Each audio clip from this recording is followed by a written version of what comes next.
2022 সালের ফুটবল বিশ্বকাপ হতে চলেছে ইতিহাসের সবচেয়ে জাঁকজমকপূর্ণ ও দামি ফুটবল আসর।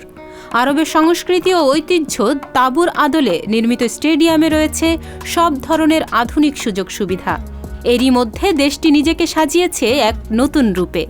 যদি এমনটি হয় তাহলে প্রথমবারের মতো ফুটবলের জমকালো উদ্বোধনী অনুষ্ঠানে দেখা যাবে বিটিএস ও লিপাকে।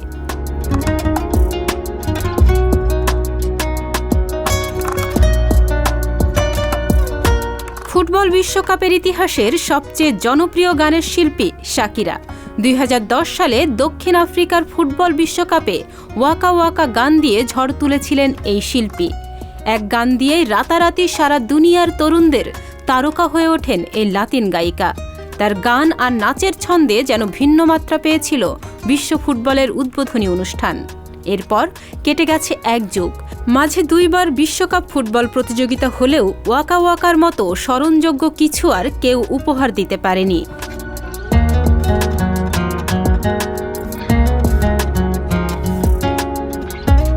তবে এবার শাকিরা ভক্তদের জন্য রয়েছে বড় সুখবর। 12 বছর পর আবারও বিশ্বকাপের মঞ্চে ফিরছেন তিনি। আগামী 20 নভেম্বর থেকে কাতারে শুরু হতে যাওয়া ফুটবল বিশ্বকাপের উদ্বোধনীতে পারফর্ম করবেন এই শিল্পী।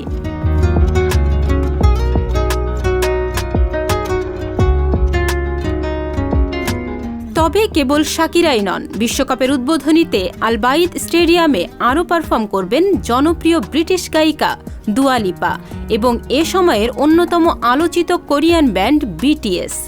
যদিও ফিফা বা শিল্পীদের পক্ষ থেকে এ খবর আনুষ্ঠানিকভাবে নিশ্চিত হওয়া যায়নি, তবে বিভিন্ন গণমাধ্যম জানিয়েছেন দুই তারকা শিল্পীর পারফরমেন্সের প্রায় সবকিছুই চূড়ান্ত। বিটিএস বিশ্বকাপের মতো বড় মঞ্চে গাইলে এশীয় ব্যান্ড দলটির জন্য সেটা হবে এক অনন্য অর্জন।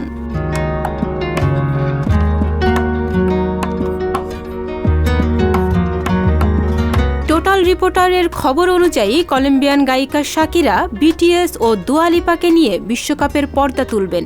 যদি এমনটি হয় তাহলে প্রথমবারের মতো ফুটবলের জমকালো উদ্বোধনী অনুষ্ঠান দেখা যাবে।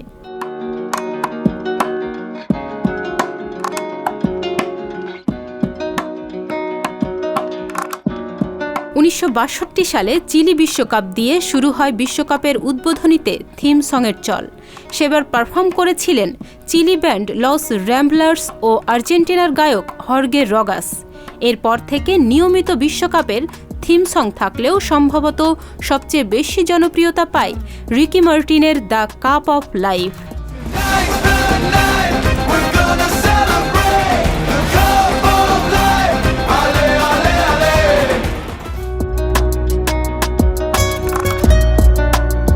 তাহনিয়া ইয়াসমিন, বিনোদন ডেস্ক, সংবাদ প্রকাশ।